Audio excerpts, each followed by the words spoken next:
All right, call the October Finance Committee meeting to order. Roll call. Councilman Kraus? Here. Councilwoman Meany? Here. Councilman Scott? Here. Okay, we got the minutes from the September 18th Finance Committee. I'll go ahead and make a motion to approve the minutes of the regular meeting of September 18th, 2017. Is that as read? As read. I'll second. Motion is second. Any discussion? Roll call on the minutes. Councilman Kraus? Yes. Councilwoman Meany? Yes. Councilman Scott? Yes. Okay, brings us to the presentation to the committee from Todd and Associates on the 18 employee healthcare proposals. Welcome back, everybody. Thank you. Good to see you. Here, okay. This is good. Mm-hmm. Okay. Paul Noctway, it's nice to see you guys again. You. Gina Lotta, you may recall from my office. We represent Todd Associates. I'm Vice President of Employee Benefits, and I run the Employee Benefits practice. And Gina is the Strategic Account Manager. And we've been associated with you guys now for 5 years, probably. So, Yep. and it's been a great relationship, at least as far as we're concerned. We hope we feel the same way. I believe everybody has a packet of information. Looks like this. The construction is a couple-page summary, five-page summary, four-page summary, and then more detail behind it to support it. And we can get into as much of that as you like. But for the moment, I will review the medical part of the summary and take questions, and then Gina will handle the other lines of coverage, if that's acceptable. Fine. Yeah. Okay, great. You may recall the City of Solon is self-funded. In a contract with Medical Mutual for administrative services, so your benefit plan, pay your claims. They also provide stop-loss coverage. And the terminology is you have a specific stop-loss of $100,000, and you have deposit liability, which is analogous to aggregate stop-loss of 125%. The specific stop-loss covers individuals. So if there's claims that exceed that amount for any individual within the city is no longer responsible for it. The insurance carrier picks it up. The 125% is an expression of claims above what they expect your claims to be in total. So if your claims exceeded by 25%, what the expected claims were in total, again, the city would not be responsible for claims in excess of that amount. The insurance company would. But the important coverage is the specific stop loss. We never, I can say with great certainty, never see anybody pierce the aggregate stop loss. We refer to that as sleep insurance. It just allows us to comfortably go to sleep at night and know if there's bird flu or something like that, that we're covered. Well, on the first page, then you'll see most of the way down the page the financial box. I'll go over that. And again, this is a summary. There's more detail behind. Administrative fees currently amount to $142,304. The proposed renewal in a 3-year agreement is $139,686. Stop loss costs $508,659, and $574,818 is the proposed.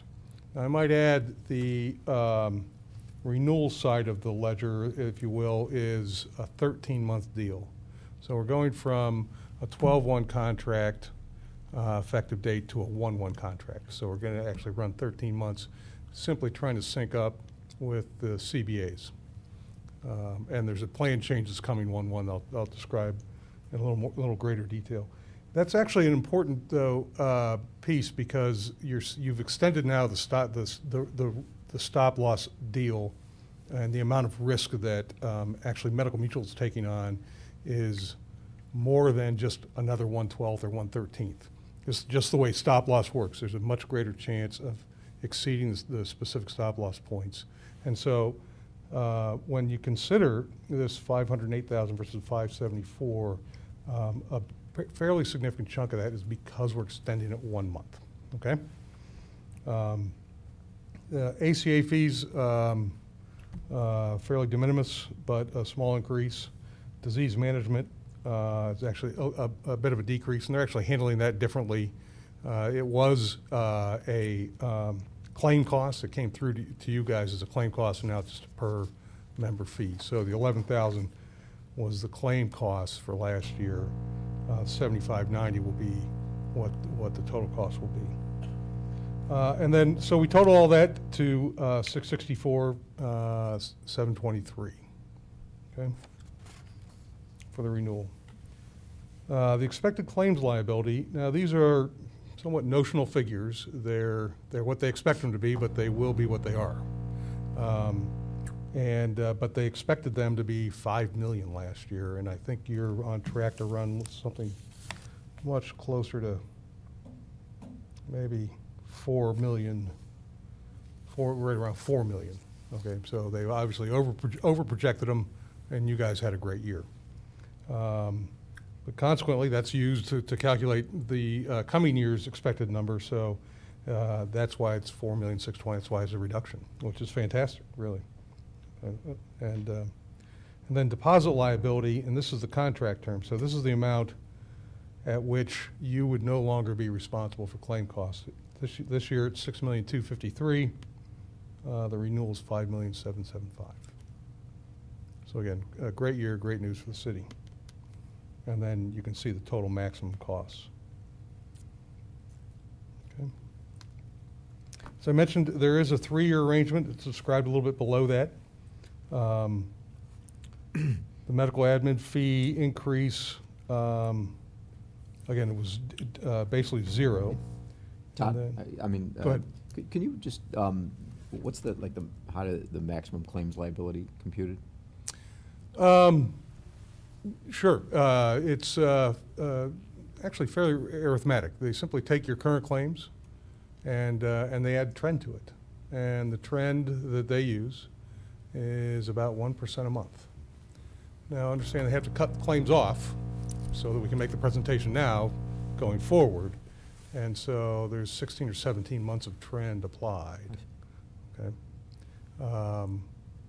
So and within trend is what we all understand inflation to be.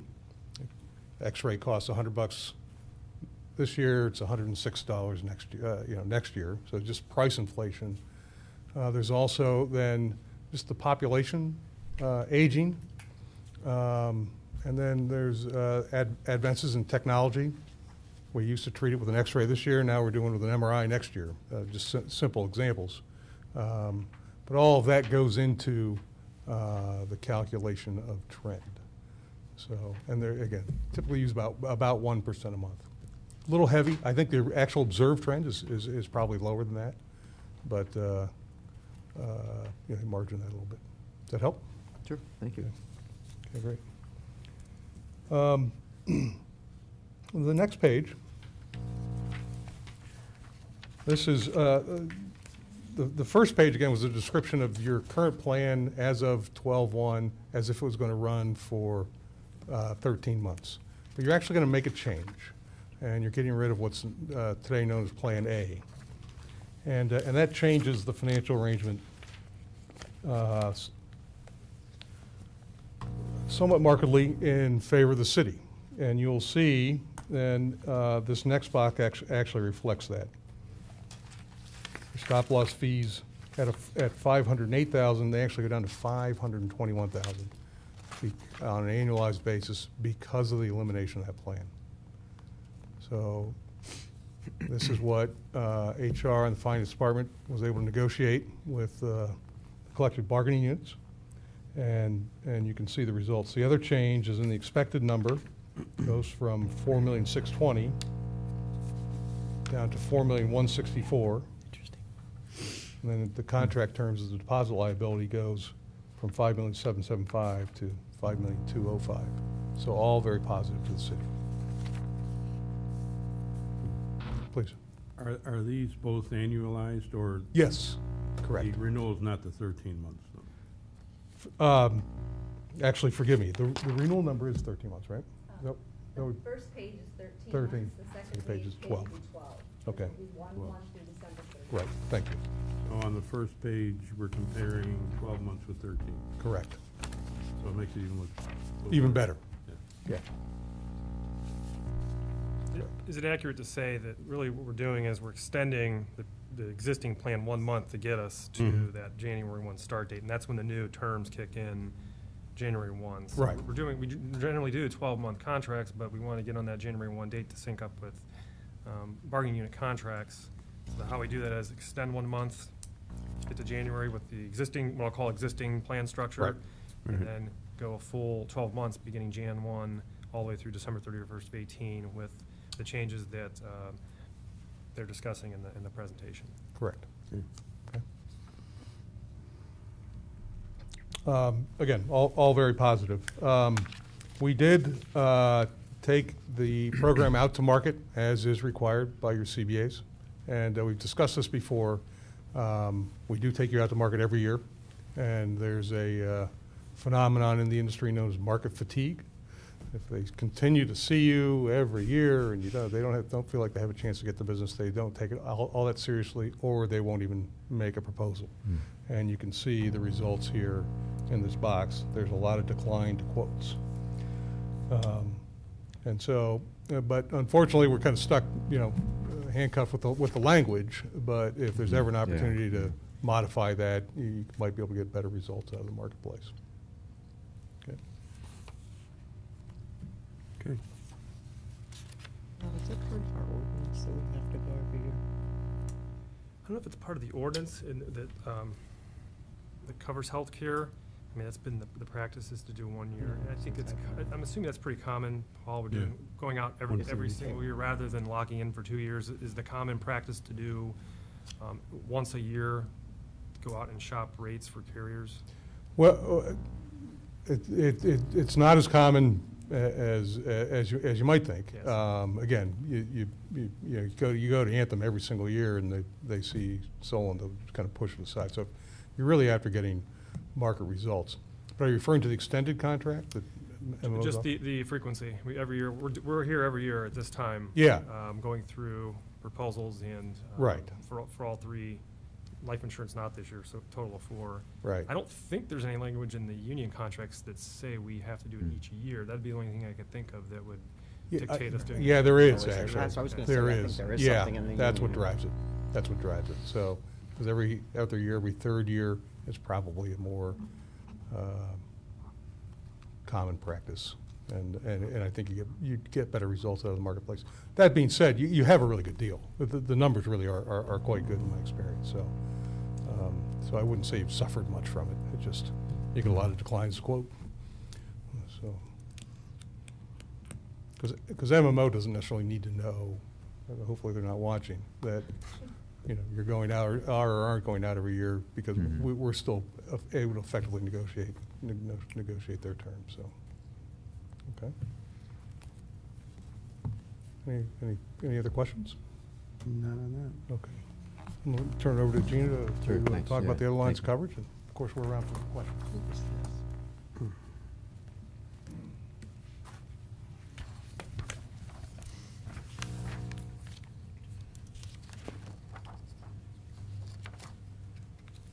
I have one real quick question. Just in your first page here of the memo, who's the healthcare committee?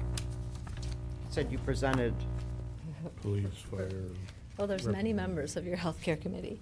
It's, I'm not sure if they're It's all appointed, but employees it's employees and representation of every union, Okay. every bargaining union. Finance. Nancy, I can show you the list after the meeting if you want. Okay, I have the that'd be employees great. Okay, list. thanks. It's a very crowded conference room. Okay, sorry. Yeah, it's a big group. So, to move on to dental, you are currently insured with the Guardian for your dental, and you have 2 programs. You have a fully insured dental HMO, and then you have a self-funded traditional PPO plan. And here are the results in this box. You can see your fully insured dental, they give you no increase. And the self-funded administration fee is actually a decrease. So from $14,434 to $14,404. Have we Yeah. always had it like set up like that with the fully insured and the self-funded? No, we didn't. We did that 3 years ago. You've always had a DHMO when you were with Aetna, and that's in your bargaining agreement, and certain people have it, and so we have to offer that plan. And there's limited carriers that have it. You were before you were fully insured for your dental, but with ACA, there's extra taxes and fees, and your dental runs so well, we propose to take you self-funded, so you only pay what your true claims are versus the margin when you're fully insured, and it's worked very well for you. So you're half and half. It's kind of unique. You have a little bit of a stop-loss protection on there as well. The stop-loss premium is $4,345, and that renewal went to $5,327.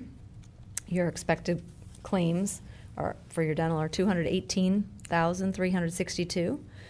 Your maximum claims, $249,061. The renewal, $252,543. So your total expected costs, being your fixed and your expected claims liability, currently $242,593, and the renewal $243,545. So it's like 0.4. It's less than 1% increase with no changes to the contract. And then in the spirit of mirroring so you have one open enrollment and the timing ties with your medical, they also agreed to a 13-month. So that was in your favor as well. So you have one less open enrollment to deal with if you could sync all your open enrollments at the same time. So we went to several markets as well, and no contract matched it exactly, nor was any better. So we think the Guardian is the best home for you, for your dental. Is there any questions on the dental before I keep going? Keep okay. going. And then vision, you have, if you recall, a few years back, you were with a company called VSP. Now you're with a company called MetLife. And we use that same network, VSP, for you.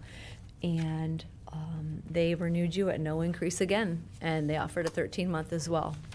So we highly recommend you renew with MetLife as well.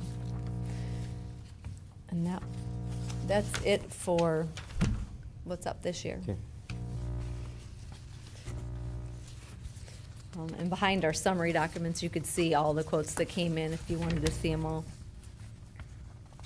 But nothing was better. All right, want to move forward?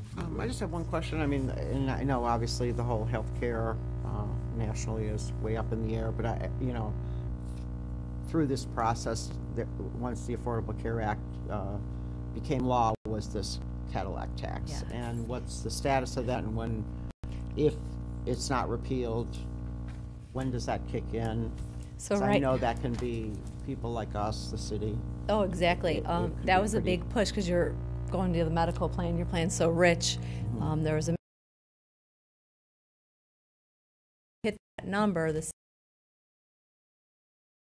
so percent of the amount in excess. So we were pushing for a lesser rich plan just to not pay taxes for no reason. Right.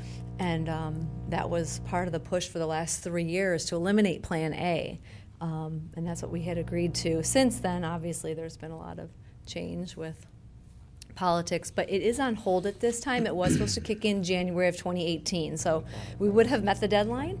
Okay. But right now, it's on hold for a little bit. And I don't know if they're going to ever get rid of it, but it's on hold at this time. Thanks.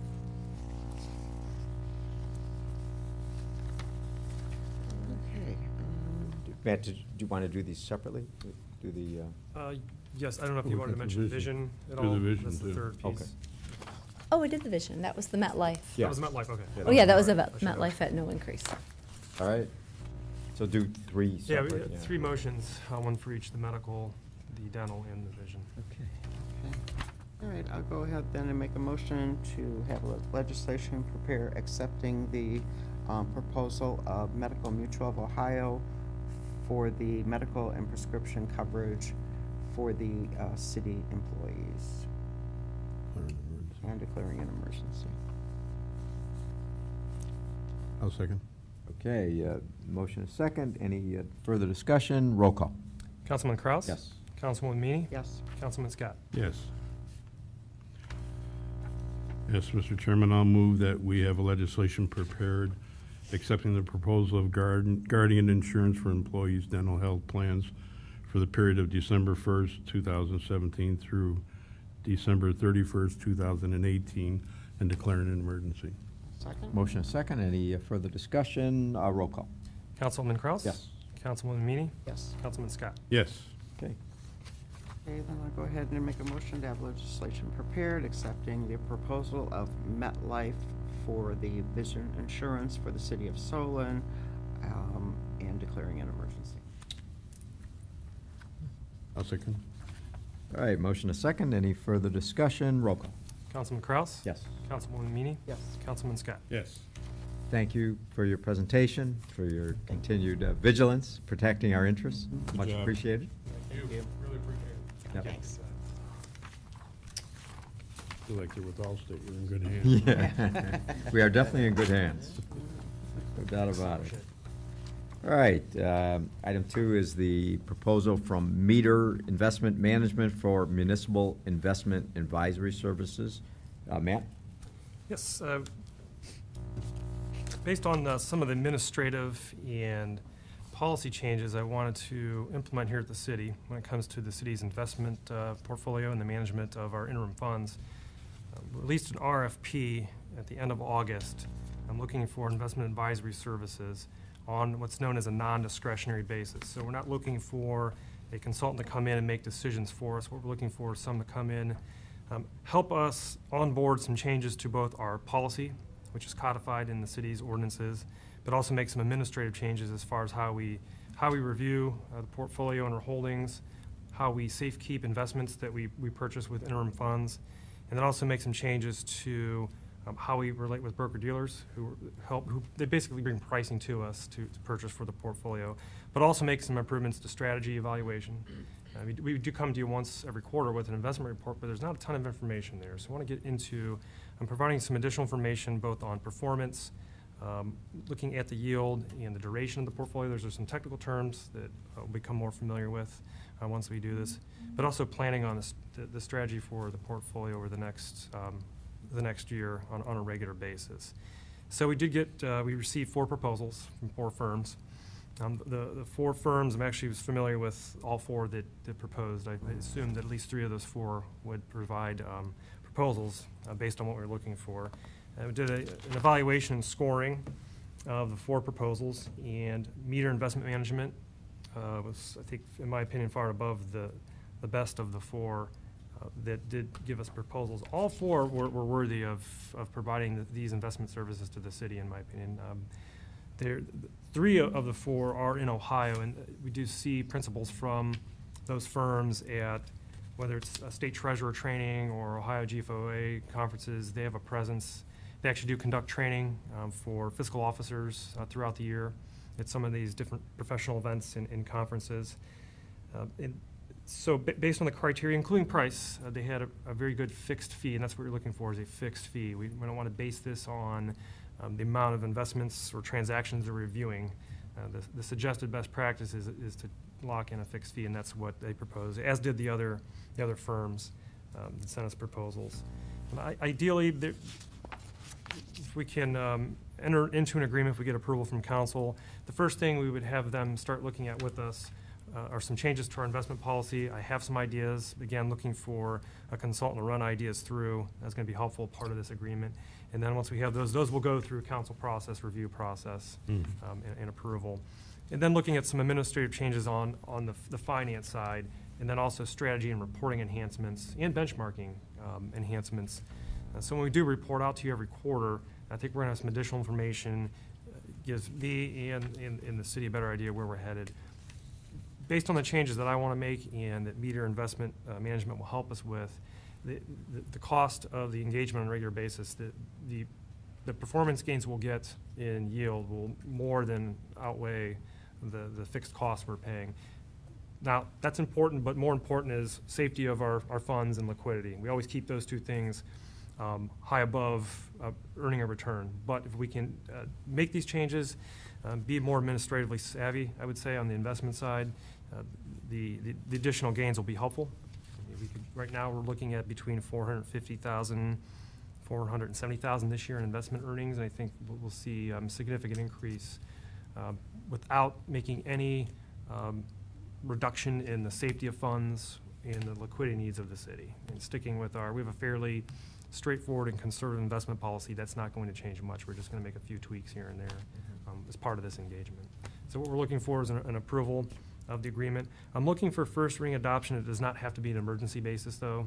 We're approaching we're in the fourth quarter now, so it's not necessary to get moving tomorrow.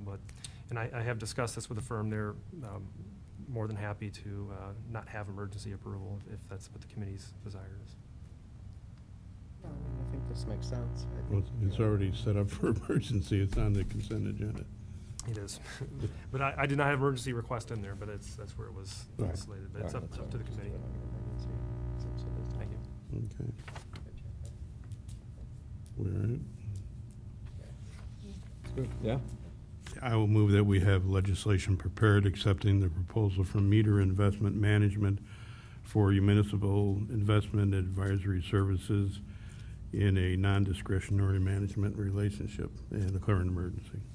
Second? Motion is second. Any further discussion? Roll call. Councilman Kraus? Yes. Councilwoman Meany? Yes. Councilman Scott? Yes. Okay, item 3, authorization from the Service Department to dispose of various surplus equipment no longer of municipal use through the online auction. Bill?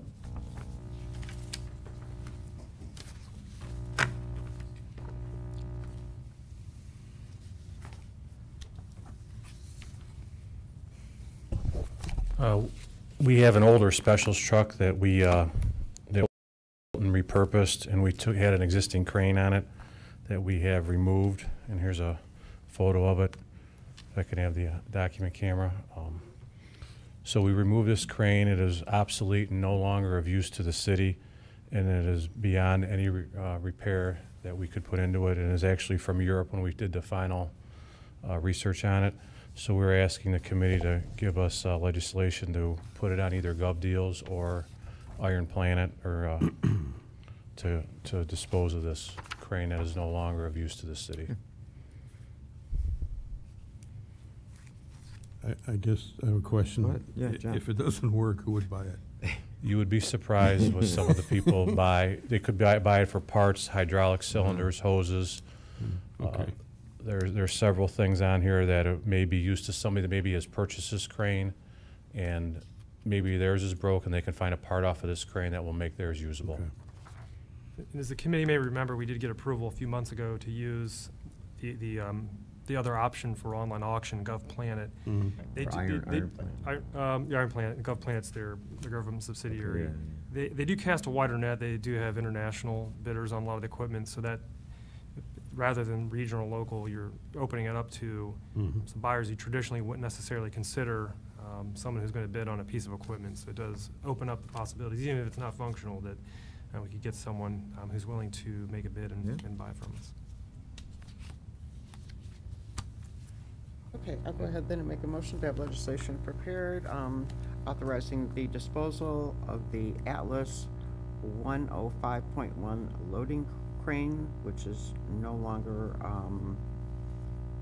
in use, and declaring an emergency so that this item can be placed on auction without delay.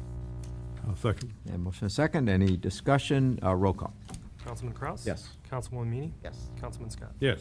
Thank you. All right, we have a memo from Dan Driscoll regarding the Klotzman property, and it's a approval of a dispute regarding this property located at 37167 Landings Drive. Dan, welcome. Yeah, thank you, Mr. Chairman. From 2014 through 2016, the city constructed 2 major construction projects directly upstream from Mr. Klotzman's inline lake. And Platform Cement constructed the Timberlane Detention Basin, Pepperwood 2A, and was paid $10,000 to control construction site runoff from his project. And Mark Haynes Construction was paid $4,400 to control stormwater runoff from their construction site at Pepperwood 2B on Pepperwood and Dodsworth. And both of the contractors had plans professionally prepared and implemented and did their maintenance and everything, but in occasions fell short of being perfect from protecting the downstream water body.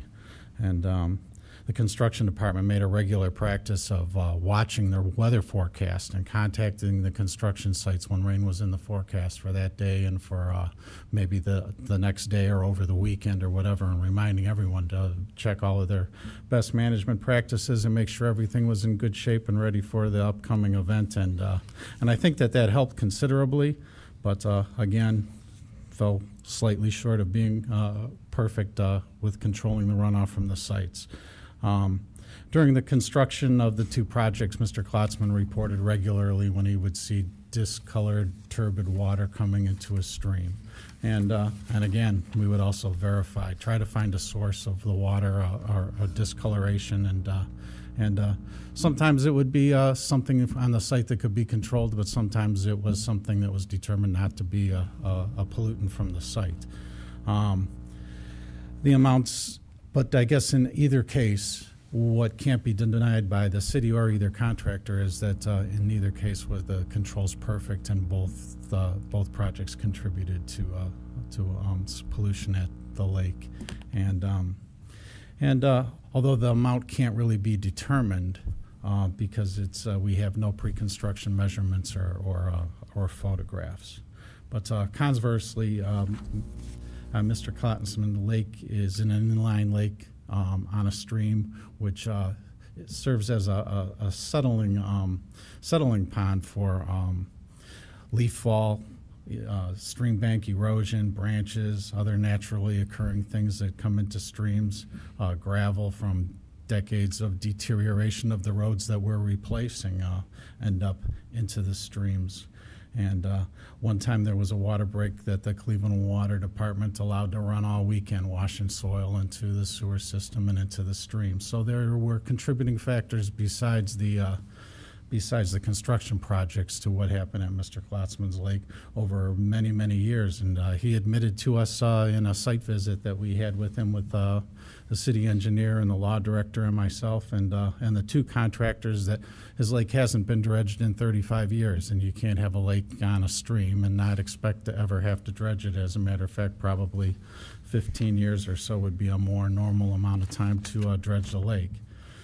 But in any event, at the meeting that we had with Mr. Klotzman, he presented the city with a proposal from Aqueduct to dredge a portion of his lake that he feels was polluted by the two construction projects. And to be honest with you, his proposal was really reasonable. His expectations are reasonable. The cost of the proposal is $12,437, and it would completely remedy all of his concerns from the two construction projects. What the law directors recommended and what I'm asking you here is that we could have your concurrence that the finance director would be able to either pay Aqueduct directly or reimburse Mr. Klotzman for a portion of his claim, and with the intention of recouping whatever costs we can from the two contractors. And Okay. That's basically all I have to explain, unless you have questions. But you're going to keep going after the contractors. Oh, yes. Yeah, we would. One thing that we haven't done at this point in time is put their bonding companies on notice. And when we get the bonding companies involved, I believe that they will pay a lot more attention to this concern. One of the contractors, more than the other contractor, is already volunteered to contribute something to help with Mr. Klotzman's concern, recognizing that he has some exposure there. Because they obviously, if he was calling you, I assume you informed them. Oh, Hey, we absolutely. got problems. This guy's like, so they. Every message was passed right along to the contractors at the same time that I received it. Well, I think, Mr. Klotzman has been very cooperative with us, has been all along.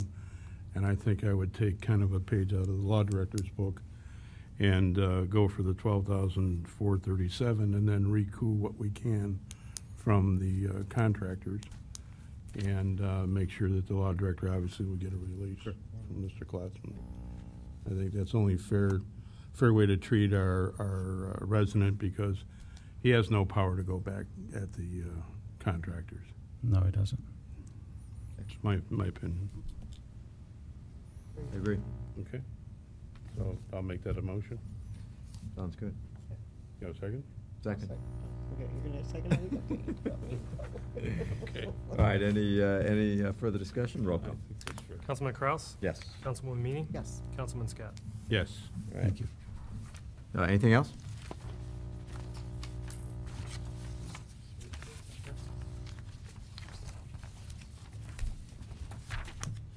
All right. That's it. Monthly finance report, any reports? Reports? Matt? Well, it's still been a decent year budget-wise. I'm spending most of my time looking at 18 now. I take a look at the numbers. There's a few things here and there. Probably come to committee in November with a few housekeeping items regarding the operating budget, but I don't expect I'll have too many amendments to the 17 budget to finish out the year. But as is customary, occasionally we have to make a few realignment requests within departmental budgets to make sure we have appropriation to post expenditures where they're expected. I'm not recommending or requesting anything at this meeting. We have 9 months on the books. These reports were in October. Everything's looking good as the budget plan had communicated to everybody when we sought approval back in December. So it just shows you can develop a budget in November and December for the following year. It's with continual review and updates. It does work, and I'm glad that everyone was willing to take that next step for the city. And this is, you can see the It results. beats so trying far. to beat March 31st. It does. I agree. Remember those? Councilman. I agree. The other thing I included, of course, is the quarterly investment report.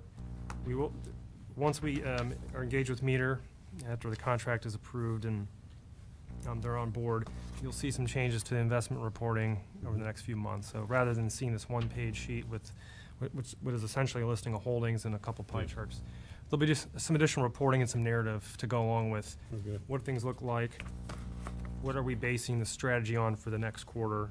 Interest rates are going to drive a lot of that, but also some of the changes. So that will look different going forward.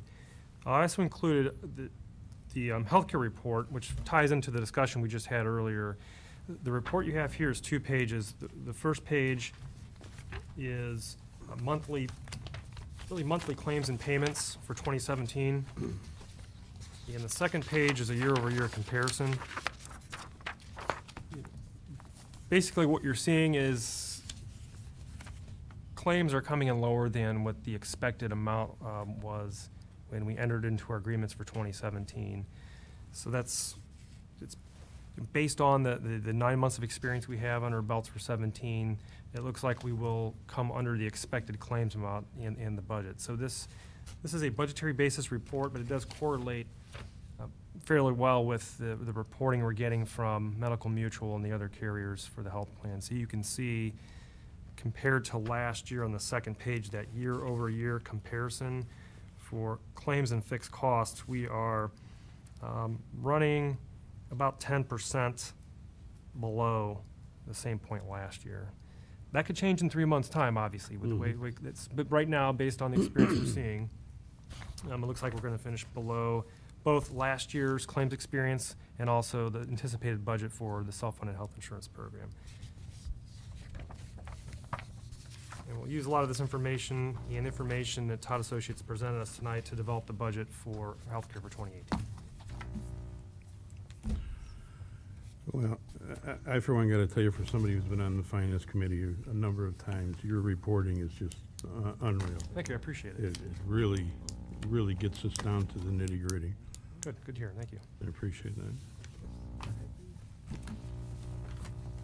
You want to chat a little bit about the? Yeah, I wanted to Budget. Yeah. have a brief discussion Sure. with the committee in terms of budget hearings for the 2018 budget development process. In the transmittal memo that went out in September, I had a suggested timeline with dates. So what I'd offer to the committee as far as budget hearings, stick with what seemed to be pretty effective for the 2017 budget, and that would be looking at the first budget hearing, Monday, November 13th, in which we could do an overview and discuss the operating budget and the departmental budget overview. And I think last year we might have had 2.5 or more hours for that, or maybe closer to 3. I'm not sure the exact amount of time, but that was the more lengthy of the hearings. And do What's that. start time? I defer to, we could start at 5, we could start earlier. I'm here all week, but whatever seems to be the consensus with the full works. council. That would work for me. Five. That's you. Yeah, I'm okay, yeah. Okay. 5:30 better for you. 5, all right. And again, the Five's all right, I'll do 5. the yeah. anticipated presentation will be overview and operating, and then a second hearing. My recommendation or suggestion would be the second hearing on Monday, the 20th, before the council meeting, and that would focus more on the capital plan itself. And we did the same approach last year, and I believe we had enough time. I think we started at 4:45 or 5, and we had enough time in that 2+ hours to go through the capital plan and ask questions. We can always add more discussion between those hearings, and we'll have 3 readings of the appropriation ordinances, so we have time. If we think we need additional discussion, I'm open to that as well. But I would suggest going with that type of schedule for the hearings to start off with. And 4:45 or 5? We're We'll do the 5? 15th, Oh, before the council meeting? Yeah. because we'll still have a finance meeting the 15th, right? Yeah, on the 20th we would. At 5. So, will we have the finance meeting on the 15th? That's up to the committee. We can, it may be better to Mhm. have it on a separate day. I know we've been doing the, Well, this time actually it's finally a month. yeah, early. it actually is before, so we could stick with the 15th. For once? For once, yeah. Yeah. Okay, so then we'll do the 20th at, what time did we say, 4:45 or 5, we'll do 5 o'clock, yeah, all right.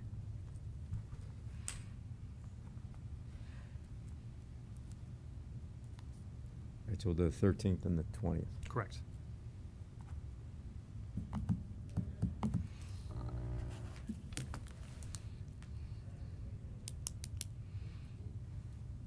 And the plan is, of course, to have the budget books to all members of council that preceding week, so you have some time to start reviewing. Right. Hopefully it's a good read. Okay. I'll try to make it interesting. Huh? Okay. Okay. Very good, okay. Yeah. I'll make a motion to adjourn. I'll second. Motion is second, roll call, Councilman Kraus? yes. Councilwoman Meany? Yes. Councilman Scott? Yes.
been that way, and then.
Okay, we'll call the council meeting to order, starting with the Pledge of Allegiance. I pledge allegiance to the flag of the United States of America and to the republic for which it stands, one nation, under God, indivisible, with liberty and justice for all.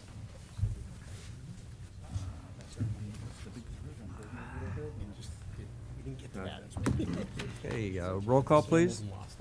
Mr. Torra? Here. Mr. Kraus? Here. Mrs. McGill? Here. Mrs. Meany? Here. Mr. Palunas? Here. Mr. Russo? Here. Mr. Scott? Here. Okay, we do have one change to the agenda, Mr. Palunas. Yes, I'll move to remove item number 3, or to item number 2 from the Planning Commission consent agenda and add it to the regular commission agenda. Okay, and that'll be 1A. It could stay two. It's- Let's keep it 2, okay. Yeah. All right. Is there a second? Second. Okay, second. Roll call, please. Mr. Katora?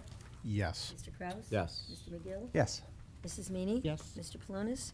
Yes. Mr. Russo? Yes. Mr. Scott? Yes.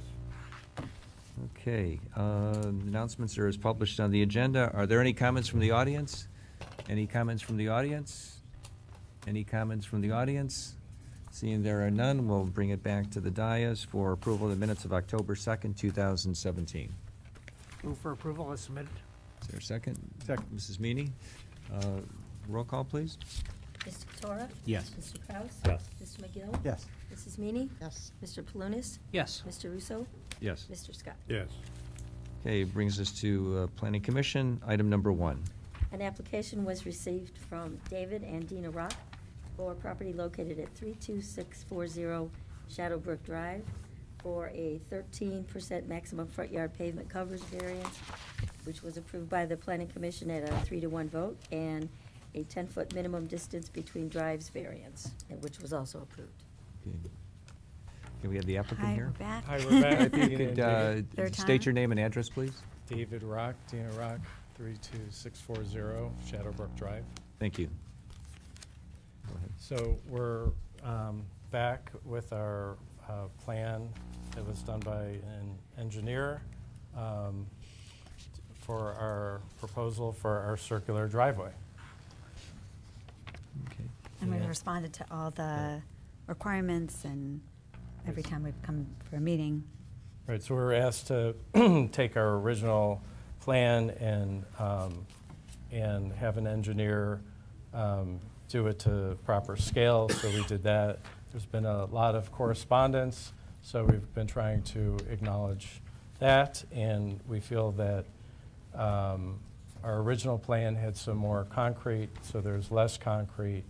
We've addressed in the last meeting less concrete. We addressed our contractor was here and addressed the drainage, and we're open to any questions that you may have. Mr. Palunas? Yes, this was at the Planning Commission meeting several times. The first time was at the Planning Commission meeting.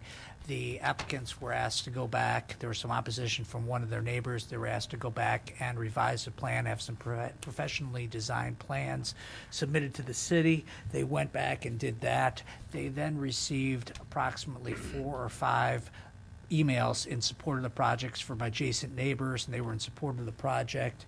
And at the meeting, I did ask a couple of questions. I asked the applicants, actually their contractor, whether the drainage would be affected by this. They said no, and even if it was, there was going to be some drain tiles that were going to be installed along the farthermost portion of the driveway. This is not uncommon with the area due to the fact that there are approximately 26 or 28, 26? 26 other circular driveways. They were legal before the code, and we've granted variances for these types of driveways in the past for a like-kind situation. They did minimize the variance as much as they could, and I think the applicant has done everything they needed to do to satisfy the Planning Commission. Great. Thank you. Any comments? Mr. Couture? I don't have some comment. I have a question. I did receive correspondence from two, one from a resident in the neighborhood, another one from the neighbor on the contralateral side. And so that neighbor had indicated that there was, in the original plat, subdivision plat, that it indicated that there could be potential drainage issues. So I had a question for the engineer with respect to that, if he's aware of anything with respect to that or having seen any document that indicated that. And then the other issue that I have is, or question that I have for engineering is, do you see that this driveway is going to cause any undue burden on our infrastructure system or present any sort of health, safety, or welfare issue? John? I wasn't sure if you guys wanted to talk more or wanted me to address the questions. I did review the document that was referenced, and it's the house topo. from when the original house was built. And my review of that, and my opinion of that it was that comment was based on just making sure that the swales were well defined for the drainage of that specific site. Relative to your other question, I think there will be some drainage issues caused by this application, but I think they'll be more localized in nature that could be addressed with some grading probably along the property lines. But as far as an overall subdivision drainage issue, I don't think this small change in pervious to impervious area will make any significant impacts. Any other? So then, Mr. Bush, you see this as I guess an issue to be resolved between two neighbors? Oh, I would expect the applicant to address all of the issues, and we'll work with them through our review to make sure that that's all addressed through the planning and the permitting and the inspection. But I wouldn't expect what they're proposing to create any, like I said, any larger subdivision drainage issues. Okay, thank you. Mr. Scott? Mr. Rock and Mrs. Rock, do you agree then to work with the engineering department on any drainage issues? Absolutely. Sure, of course, of course. Just for the Our record. development has not had any drainage issues anyway, just to put that out there. And we're very lucky that, and so we want to make sure that that continues, obviously, and we don't want to cause any issues, so of course. I just wanted to get your commitment for the record, that's all. For sure. Great. Mr. Bush? One other thing I just wanted to clear, one of the documents that was submitted by the residents had mentioned about a stormwater surcharge. This area is not serviced by the Northeast Ohio Regional Sewer District. It's serviced by the City of Solon Sewer. So this area does not receive a surcharge through the Northeast Ohio Regional Sewer District. I have one question for Mr. Franklin. Since the planning code was revised in 2005, do you have an estimate of how many circular driveways have been approved? We actually did look into it. There was one that was approved in 2014 by variance. So since 2005, one in this second request. Okay. All right. Mr. Cross? The neighbor that objected, are they upstream from you? They're not downstream, is that correct? Right. Upstream, right, to facing our house, they're up the hill to the right. Okay. Okay. Anything else? Thank you. Okay, is there any objection to the 13% maximum front yard pavement coverage variance? Any objection? Any objection? Hearing none, that variance passes. Is there any objection to the 10-foot minimum distance drive variance? Any objection to the 10-foot minimum distance between drives variance? Any objection? Hearing none, variance passes. Thank you very much. Thank you very much. Appreciate it. Okay, thank you. Item number 2.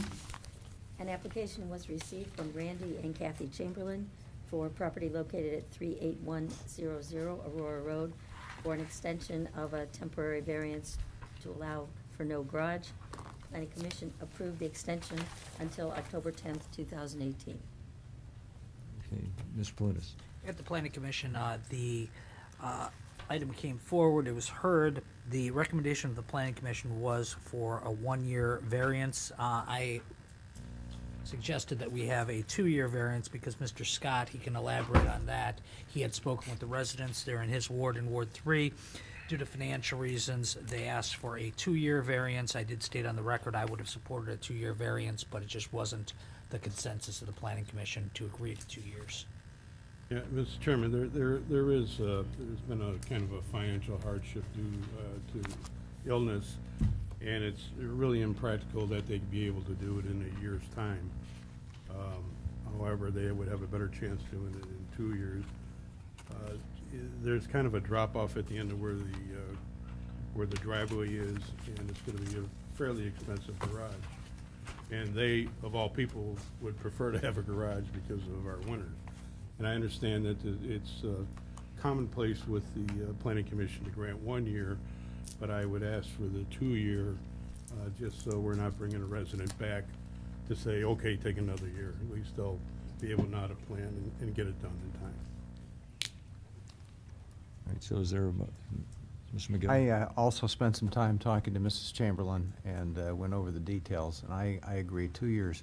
would be more appropriate for them. They really do have some financial hardship issues, and I think we should work with them on this. Okay.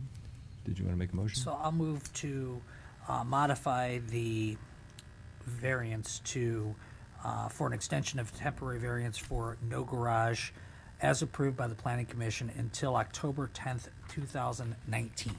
Is there a second? I'll second. Okay, Mr. Scott, roll call on the amendment, please. Mr. Katora? Yes. Mr. Kraus? Yes. Mr. McGill? Yes. Mrs. Meany? Yes. Mr. Palunas? Yes. Mr. Russo? Yes. Mr. Scott? Yes. Okay, is there any objection to the extension of temporary variance for no garage? Any objection? Any objection? Hearing none, the variance passes. Okay, brings us to Planning Commission consent, item number 3.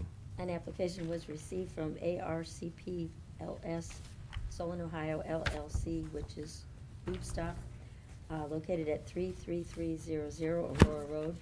They are requesting a 2.5-foot front yard setback variance, which was approved by the Planning Commission. Building material variance, which was also approved. A number of wall signs variance, which was approved. And approval of a site plan for facade alterations, which was also approved. Okay, Mr. Palunas, I move to approve the Planning Commission consent agenda. is there a second? Mrs. Meany? Any further discussion? Hearing none, roll call, please. Mr. Katora? Yes. Mr. Kraus? Yes. Mr. McGill? Yes. Mrs. Meany? Yes. Mr. Palunas? Yes. Mr. Russo? Yes. Mr. Scott? Yes. Okay, brings us to pending, item number 4. Ordinance number 2017-163A, adopting the annual appropriations for personal services and other expenditures of the City of Solon for the period January 1st, 2017 to December 31st, 2017, and declaring an emergency. This is the second reading of that ordinance. Okay. Okay, brings us to correspondence, item number 5. Correspondence was received from Omni Property Companies regarding a proposed rezoning for senior housing for property located near the Cruzy Drive Bainbridge Road intersection. This item was referred to the Planning Commission and is still pending. Okay, thank you. Item number 6. Correspondence was received from the Planning Director Franklin, policies and recommendations in regard to political speech signage for a proposed amendment to section 1288.043D of the zoning code, non-commercial opinion signs. Mr. Palunas?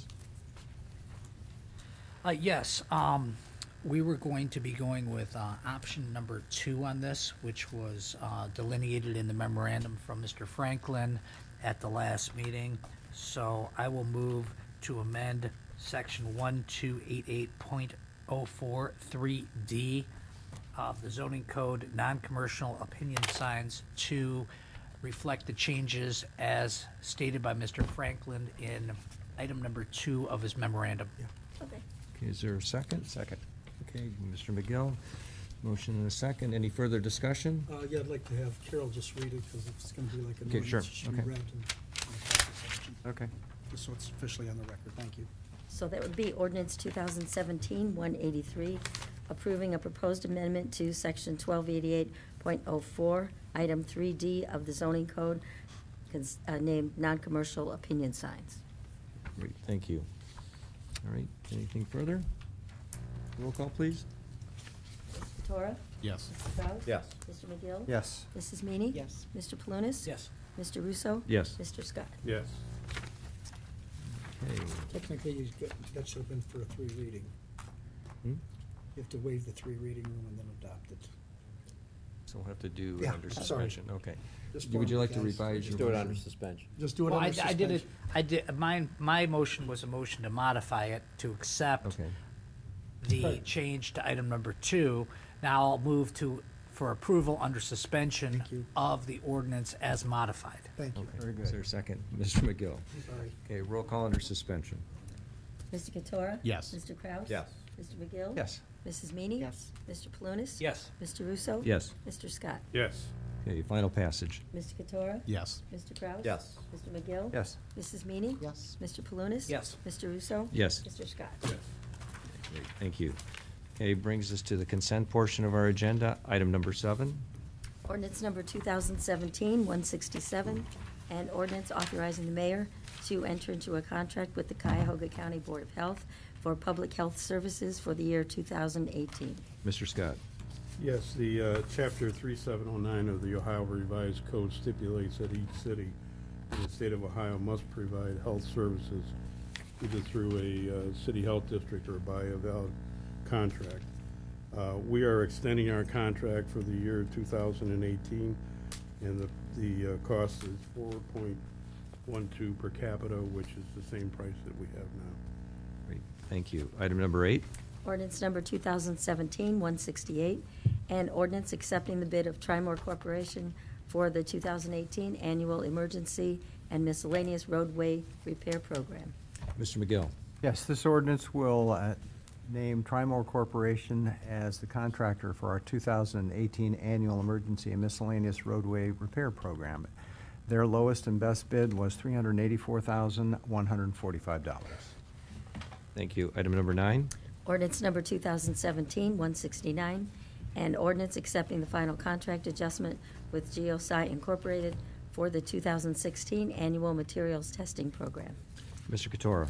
This ordinance approves the final change order to the 2016 Annual Materials Testing Program Contract 2016.10, which reduces the contract by $47,781 and closes the contract out to GeoSci Laboratory Incorporated in the amount of $28,194. Thank you. Item number 10. Ordinance number 2017-170, and ordinance accepting the comparison bid of Neroni and Sons Incorporated for the 2018 Annual Sanitary and Storm Sewer System Repair Program. Mr. Palunas. This was the lowest bidder on the comparison bid as requested by the Public Works Committee, and Neroni and Sons was the winner of the bid, and this is for the Annual Sanitary and Storm System Repair Program. It's an annual program. Thank you. Item number 11. Ordinance number 2017-171, and ordinance accepting the final contract adjustment with GNW Roofing for the City Hall roof replacement project. Mrs. Meany. Yes, this accepts the final contract with G&W Roofing for the City Hall roof replacement project. The original contract amount was $699,630.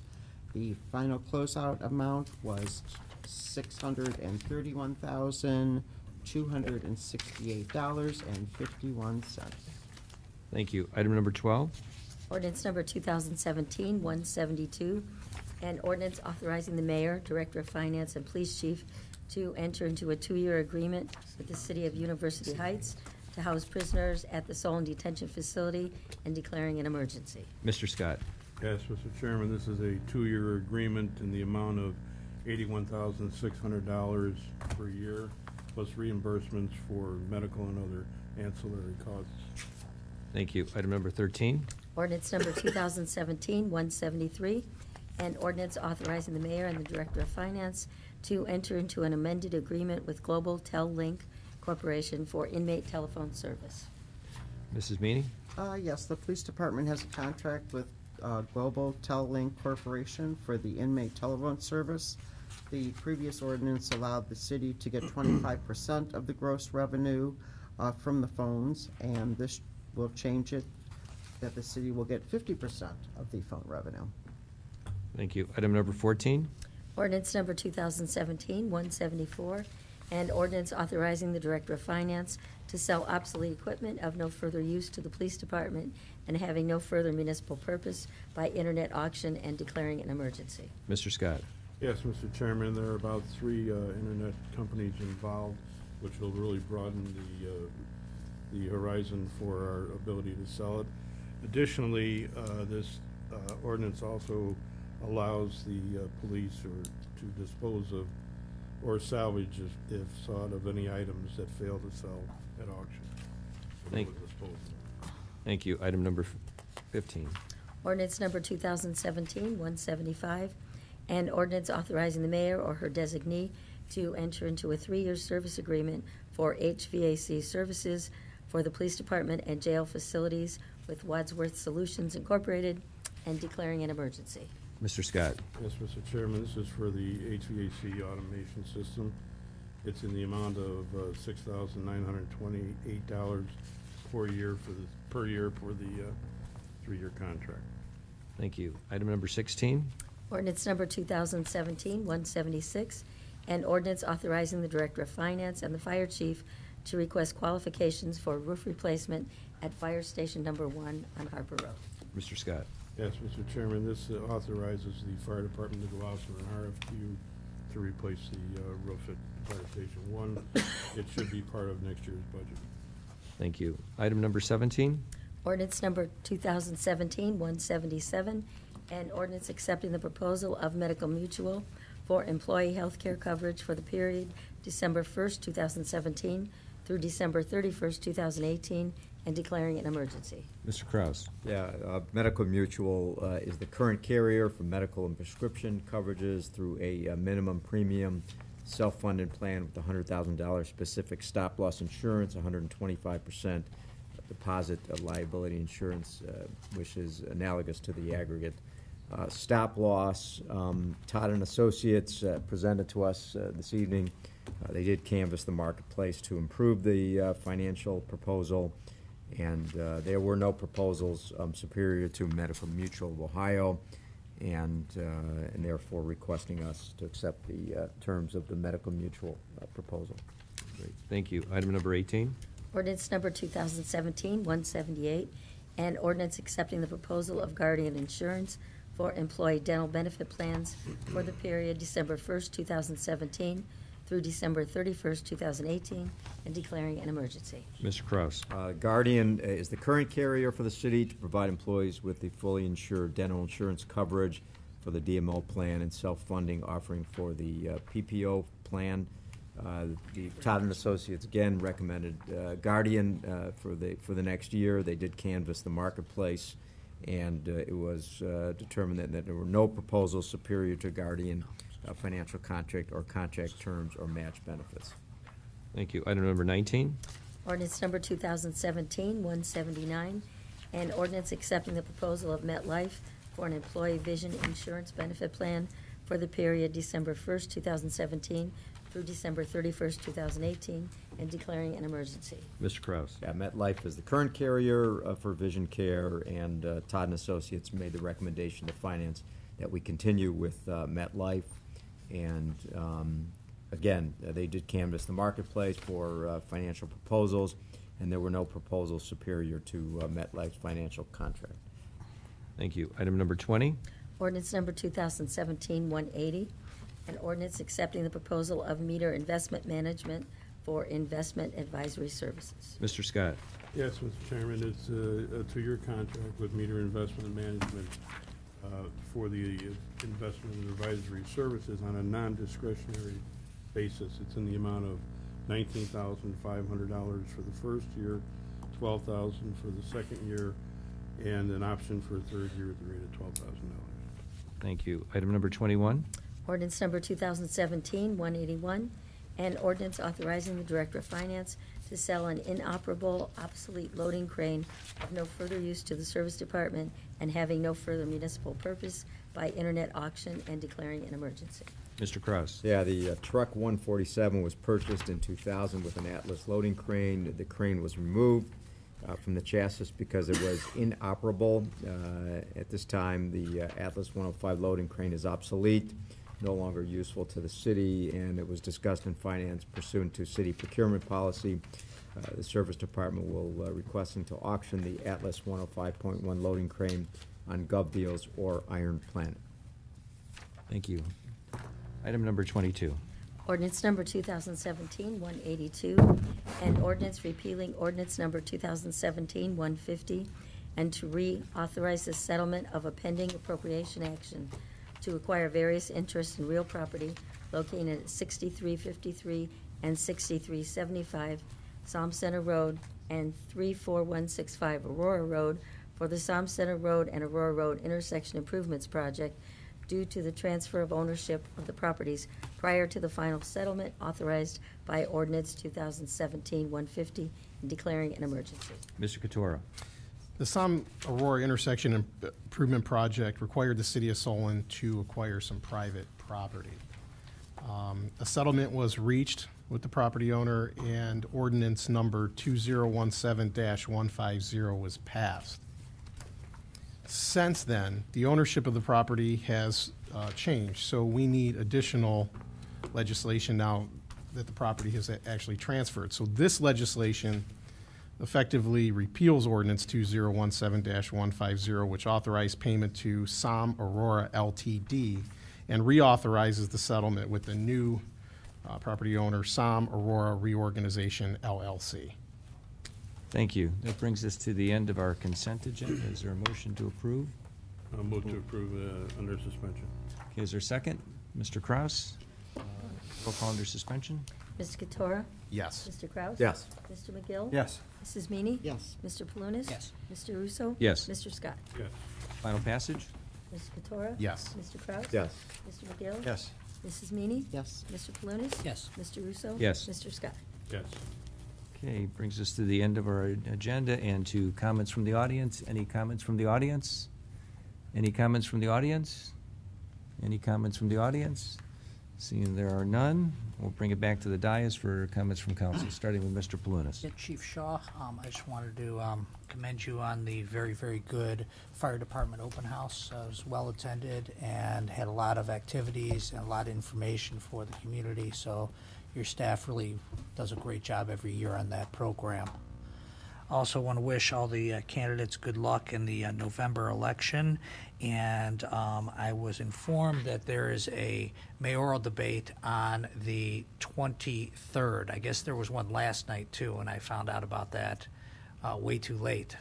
So there's a mayoral debate on the 23rd. In the past, the League of Women Voters has done a mayoral debate, and I guess this one's being done by a community organization. I don't know what the full name of the Chinese American Association. The Chinese American Association. So I think it's beneficial for the public to be able to watch this debate. So I'm going to move to declare the October 23rd debate at the Solon Community Center held by the organization of that Doug just stated as a public purpose, and direct LPV and authorize them to record it and broadcast it on local access television. Second. And I know what Mr. Loby's going to say. Yeah, But Mr. Loby's incorrect. thank you. I appreciate the precursor that I'm incorrect. I have a problem if it's not the public purpose is normally maintained when it's a joint venture of some nature, let's say on a home days or things like that, where we're sponsoring something and there's some private enterprise. When it's a private group alone, I have difficulty with expending public funds for that, and I recommend not, just because we don't have that joint venture with them. The issue is, Mr. Loby, is that we've done it before where the League of Women Voters has hosted it at the auditorium at the high school for several years. We have no affiliation at all with the League of Women Voters. We're not a member of the League of Women Voters, and we've recorded those in the past. We've had other events that we've recorded in the past when we're not members. So I respectfully disagree with you on that issue, and I think this is being held at a public building. It's being held at the community center. It has a genuine issue of interest for the local community and for the voters. The voters will not have any exposure to these two candidates other than this debate. I think this is the only debate. The candidates can tell me otherwise. I think this is the only debate that's scheduled. So I think it is a genuine interest for voters, and there is money in the LPV fund because they have not done all the Solon Speaks this year that they intended to do. The only thing I can say is it's the first time I've been asked that question, so it's the first time I've entertained the question, and you have my advice. I have legal difficulties with it for what I said. That's all I'm going to say. And I don't know what happened in the past, but I do know that the auditor's office, that's always what I'm afraid of. I'm sure Mr. Rubino might have a problem. And I'm just cautioning. We're not endorsing any private group by doing this. We're not endorsing anything. All we're doing is doing this for an informational purpose. It's being held in the public building. It's being held at the community center, and it is a matter of public interest. I think you can agree that a mayoral debate of two candidates running for mayor of the city of Solon being held in the Solon Community Center is of public interest and is of general public interest, Mr. Loby. I don't know who this group is. I don't I don't either. know if they're a 501c. I don't know a lot of things. That's my concern. Whereas legal women voters, you have some other issues. You got my advice, whether it's cautionary. I have some concerns with, I don't know how it's being controlled, things of that nature. So I have a little bit of concern for it, that's all. And I guess that would be my major concern. I know nothing about this organization. I don't know anything about the Right. organization either, and we had a And- debate in this room one time, and we had a newscaster from Channel 5. We didn't know anything about him. We've had other debates where we've had at the lecture hall at the high school, and we've had people from different news channels come in and do debates. We've had people from, actually one time Dave Lang from the newspaper came in. We have no affiliation with the newspaper. We don't own the newspaper. We don't control the newspaper. We don't have any relationship with them. with them, and the newspaper conducted the debate, and we videoed that. So this is not unheard of. I understand. I don't know anything about this organization. I'm not advocating on behalf of the organization. I'm advocating on behalf of having this broadcast. Okay, there is a motion. Is there a second? I'll second. Any further discussion? Right there. Okay. Mr. Scott? Yeah, I think the public purpose is the ability for the residents to view our two candidates for the next leader of our city. It's unfortunate that the League of Women Voters does not have a debate like they used to have years ago. And I participated in the one that was right here in the council chambers. But I think the more our residents, the reason we put all this in was for them to get information. And I think this is an important way for them to make a decision. Thanks. I think the only concern I have is the fact that this is done at the last minute with no information on this entity whatsoever. I mean, some of the other entities that you've mentioned before, I think people are well aware of who, Channel 5 and who Dave Lang and the Chagrin Valley Times is. But this organization, I know nothing about. I don't know anything about the organization either, so I can't. And I just found out about this yesterday, and I found out about it online, so I didn't, I don't.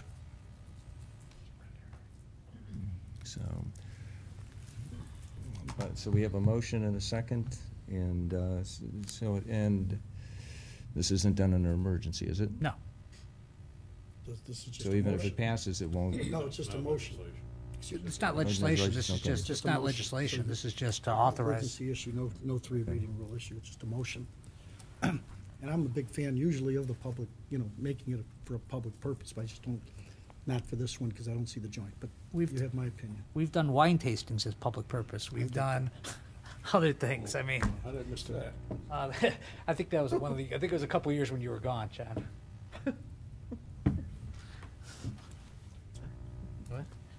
At the community park in the parking lot, we had a beer and wine tasting for the Art Center. That's right. I do remember that. Okay, so we have a motion and a second. Roll call? Ms. Katora? Yes. Mr. Kraus? Abstain. Mr. McGill? Yes. Mrs. Meany? Excuse me. Should any of the candidates be allowed to vote on this? They have a right to vote by recommendations that you, because it's you have a interest in it that you not, but I can't tell you to vote or not to vote, but I think the more prudent thing is to not vote. That's to abstain. The same advice that I gave last time when this similar issue came up, I told both of you not to vote. I don't remember what we did. I think we voted on it, though, honestly. No, I think Last you time guys you did. abstained. Last time you did vote on it. I can't remember. I gave the advice. We did, right? You did, I believe you did vote on it last time. Both of us did, so. I think Okay, so you're. we did it twice, because something, This there is the was somehow second something wrong time with they my did not. motion. Yeah, First I time they think- did. You said it wasn't tight enough. Yeah, it wasn't tight enough, and I gave the similar advice You sure? because it affects both of them, both individually, not as council members, but for a different issue. Yeah, especially seeing that there's a benefit there for each of the candidates It's to do even. that. Equal time. Right. So I've got one that doesn't want to, he's abstaining. So Doug, are you going to abstain or are you going to vote? I'll abstain. Okay. Okay. We have Mrs. Meany already voted. Mr. Palunas? Yes. Mr. Russo? No. Mr. Scott? Yes. Did it? Well, two abstained, 1, 2, 3, 4 voted yes. 4 voted yes? Yes. Okay. All right. Let's see. Okay, You finished or you got more? I think I've said enough. I'll second. All right, Mrs. Meany? I'll be brief. Chief, a great event again. The kids just have so much fun. It's just such a, and even the big people. One of these days, I'm going to get on that ladder. So, but again, congratulations to all your staff. Like I say, it was just really, really a great event. Okay, Mr. Scott. I too want to give my congratulations to Chief Shaw and the fire department. My grandkids had a wonderful time. I was a little worried though when I walked in and saw that, you know, you had said that Life Flight, the helicopter, would be there, and I saw this little ride there, and I said, boy, you know, people are going to be mad about that. No, but that was the highlight of the day, seeing the, not only seeing them in the helicopter and how they operate, but the professionalism of the crew. And it was a real good learning day for everybody, and thank you. Mr. McGill. Okay, sorry about that. That's okay. Just a quick congratulations to Mr. Rubino this evening for receiving the Ohio Auditor of the State Award with distinction. Auditor Dave Yost was here today to present that. Good for you. It says that you provided excellence in financial reporting for our comprehensive annual financial report for the fiscal year in 2016. Good for you. That's it? Mr. Katora. Well, Mr. McGill stole my thunder on that one. Mr. Rubino, I too wish to express congratulations. And I also would like to, and everybody else seemed to talk about the fire department open house as well. So Chief Shaw, it was a nice event. The weather, I don't think, could have been better. And I share Councilwoman Meany's desire to go up in the ladder truck. I know that the law director hasn't been willing to let me do it, but I'm thinking, you know, they say if you go to Dad, I'm going to ask maybe the assistant law director this next year. So, a nice event. Thank you again for all your efforts and that of your staff as well. Those are my comments for the evening. Mr. Kraus. I echo the comments regarding Matt, and also with the fire open house. It just goes to show you the integration of our both firemen, paramedics, police officers, and how much they do and interact with the community. It's really it's a testament to the safety forces in bringing out the community, making the adults and the kids and everyone feel welcome and in all of the interactions. And I do vote John Scott as grandparent of the year. But it was a great day. Great, thank you. And Mr. Rubino, again, congratulations. I think that's an outstanding achievement for you and the department. Chief Shaw, one of these days I will be able to make that. Again, another baseball game that particular day, but I guarantee you one of these years we'll be there. Those are my comments. Now, comments from the administration, starting with Mr. Loby. Nothing further tonight. Mrs. I McConaughey. have no comments. Chief Shaw. Just see if he's awake. Just see, yeah. Well, thank you very much for the kudos and compliments. That event certainly is a team effort.